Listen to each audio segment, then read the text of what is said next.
I am a huge fan of Brandon Sanderson, and he is partially why I am so into reading fantasy.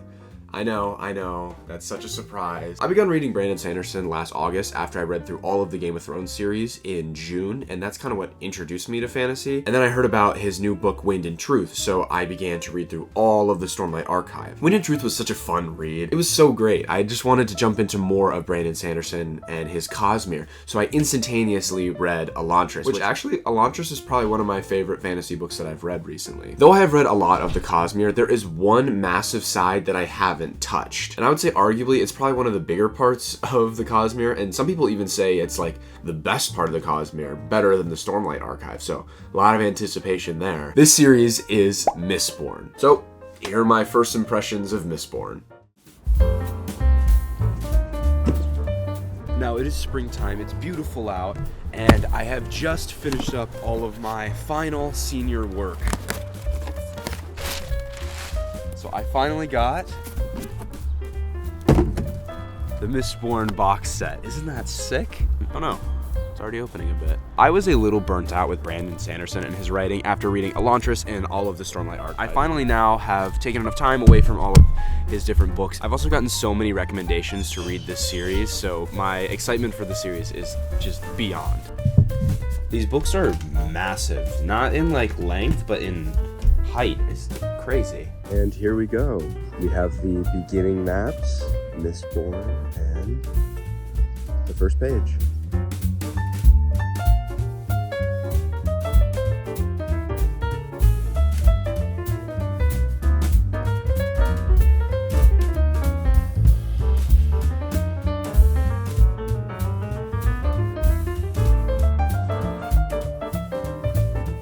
Look how many cats.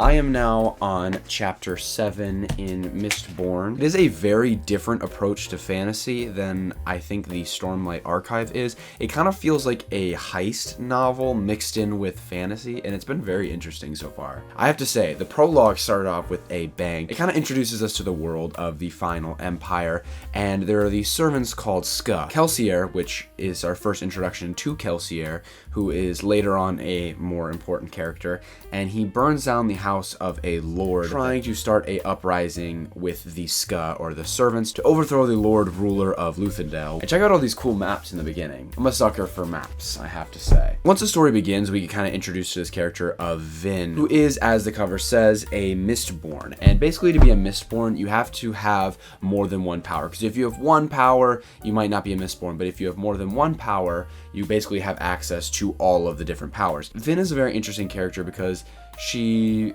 I guess, somewhere along the line has some royalty in her blood, because you can't be a Mistborn without having some sort of royalty. Basically, she's fallen into this peasant class, and her brother has kind of instilled this idea of never trusting anyone, and to enforce this ideal, he actually left her to fend for herself. And she's basically been fending for herself for quite a while now, and she's kind of seen the ugliness of the world. She wants to basically truly be free, and she kind of feels like that her life up to this point has been dictated by different people. In this last chapter has basically been setting up this massive plan to overthrow the Lord Ruler, create chaos, and to basically have this Ska uprising. I've actually graduated this week, so I kind of took a little bit of time not reading because I've been enjoying all the festivities, but I'm hoping that now I can kind of start reading a bit more.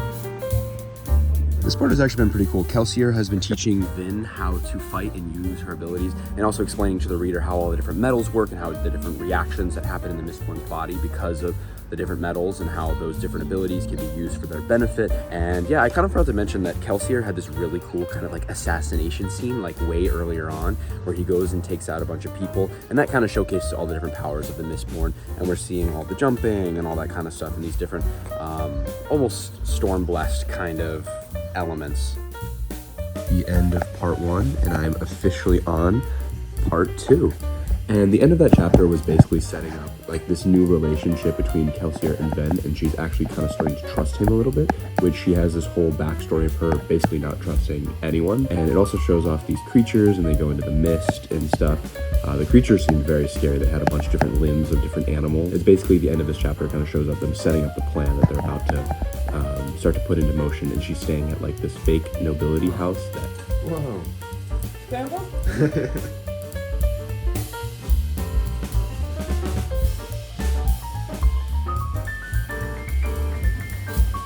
Is that the one you want? Oh, there's a couple. Okay.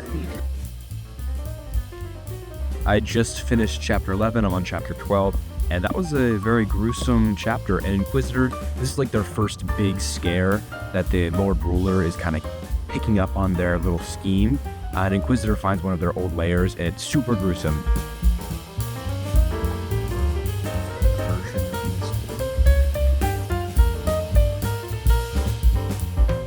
One of the obligators is Vin's father. I am on chapter 13. I just finished chapter 12, and Vin just went to her first ball. I think she did all right. She seemed like she'd practiced a lot, and then there was one moment where she goes up to a balcony, and then she runs into the heir of the Ventura house, which at that time she didn't know it was him. She was actually mildly annoyed because he was the first one that wasn't showing her like all this attention, which is fascinating. And there was also like an interesting element of her father was actually there.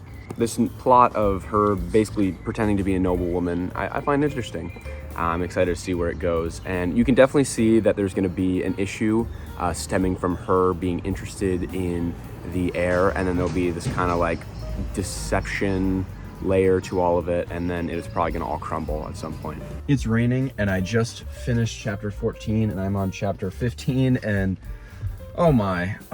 So Vin went with Kelsier, which she probably shouldn't have. And originally, this is actually where Kelsier got caught by the Lord Ruler. So I don't know why they would go back, but he was curious. And this is where the last plan kind of fell through. So Vin went with him, and guess what? They get caught again, kind of. And they fight an Inquisitor. Vin gets stabbed, and it's a whole thing. And they both just narrowly escape at the end, but...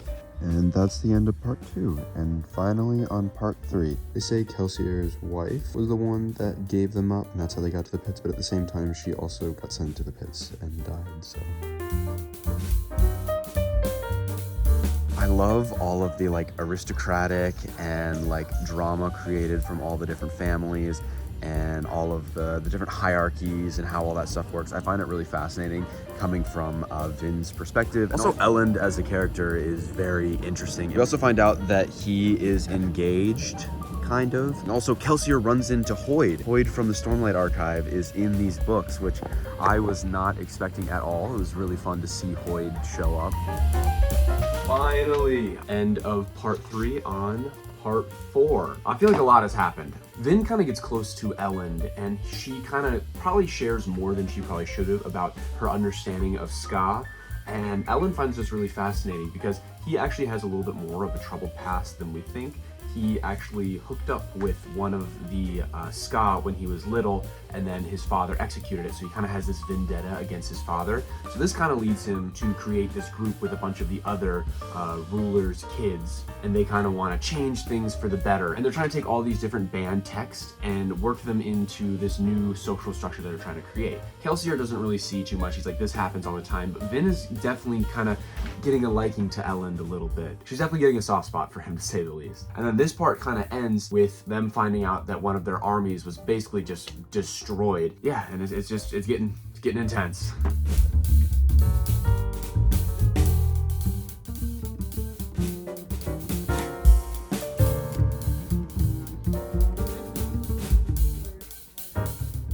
I am not gonna lie, things are building up in the story. There was a moment there after their army was completely destroyed that they were going to drop the plan, and they didn't think that they could do it, but the catalyst that kind of changed them to do that is actually the royal people were killing Ska and putting all of their blood into a fountain, and that's when they decided they had to do it. And then on like the royal side of things, Vin has officially been courted by Elend because he gave her a handkerchief, and they kind of like have started hanging out and talking, but he tells her that he needs to leave, and he actually kind of reveals a lot of information. The Lord Ruler is basically how his family is so rich is because they provide him with one of the metals, atium. We're back now at another ball, and things are a little bit off. All of the families are now starting to fall, so they canceled all of the future balls. So at that moment, they find out that that is the last ball that they're going to be going to for a while, because things are very dangerous politically. They're all kind of trying to make all their different alliances while they're there. And then Vin actually tries to talk to Elend, and Elend has basically found out that Vin, from another person, that Vin is a spy because they found one of her carriage and the carriage was empty. Oh no, I think Elend is going to be one of the first casualties of the war.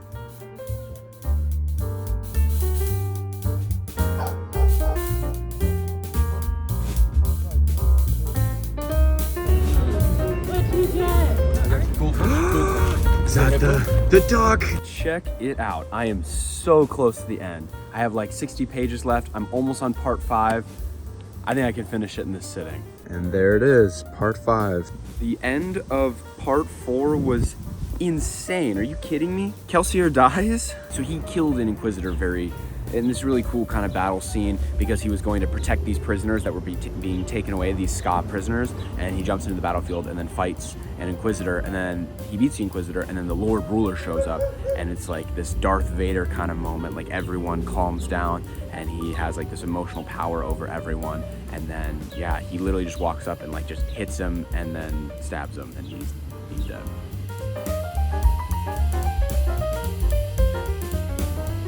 Vin finally got into where her and Kelsier got caught last time, and the twist is there's actually an older version of the Lord Ruler in that building. Final chapter. Wow, and that's the end. Good thing there's more books in the series. Ollie's here to say hi. There is no doubt that this book is fantastic, and there is a reason why this book is so well regarded. I finished Mistborn a couple of days ago, and ever since I put the book down, this lingering question has been in my mind. Why is this book so impactful, and why does it have such a strong resonance? And let's be honest, ever since I put this book down, I've been wanting to pick up the next book in the series and start it. The answer to that question comes partially from the story just being so simple. It is a rag to riches story where the poor try to overthrow the powerful. The story is fun and engaging, with my favorite part of the story being the deception by infiltrating high-class dances. Why the story is the entry level to a lot of different people to fantasy is because the story is more directed and intimate to that of Sanderson's other work of the Stormlight Archive. I love this book because the world and its characters are so accessible. I noticed that a lot of the language is simple, and even the magic system is very simple and easy to understand. Not everything has to be overly complex in fantasy books for them to be enjoyable, and I feel like that ideal gets lost a lot in a lot of different fantasy books where things become overly complex and it kind of turns off the reader. Don't get me wrong, I love the more ambitious and grand storytelling that is present in the Stormlight Archive, and in all honesty, I think I prefer it. I do find Mistborn's more condensed storytelling to be very refreshing. And like any Sanderson story, his character arcs and story arcs are just perfect. To me, they're just extremely satisfying. I loved the overconfident Kelsier and the headstrong and determined Vin, and I believe they worked perfectly together, and I loved their relationship that they built throughout the novel, even though Kelsier in the end is, you know. The story wraps up perfectly with the Lord Ruler being seen as not as godlike as he made himself sound, with Vin figuring out his metal bracelets is what allows him to maintain his youthfulness. I love the following through of Elend trying to create a new, better empire and refusing to follow his dad and going back and saving Vin. The huge epic battle between Vin and the Lord Ruler was intense at all the right moments, as well as Vin finally coming to terms with her whole character, with her brother leaving and her finding out that her brother left basically to hide her and protect her, allowing her to finally have closure on that side of herself, as well as she finally allows herself to be happy and end up with Elend, allowing all of the different storylines of the story to finally tie together in that satisfying little bow. The ending of this book is so satisfying that I feel like this could even be the last book in the series, though I know there is 2 other books in this trilogy, as well as I think there's 4 other books in the second sub-series of Mistborn. Sanderson does a great job of allowing the Lord Ruler's final words still to linger in Vin's mind, as well as the reader's mind. The world order has now been overthrown for the better of its people, allowing for a new order to arise that has their well-being in mind, but there may be an overarching, looming evil even more powerful than the Lord Ruler out there. To me, Mistborn is just solid and is just perfectly well-rounded, and I would recommend this book to pretty much anyone. And I can't wait to start the second book in the series, so I guess I'll see you then. You know, out of nowhere, Bethesda just dropped Oblivion Remastered. That's crazy. And it's on PS5?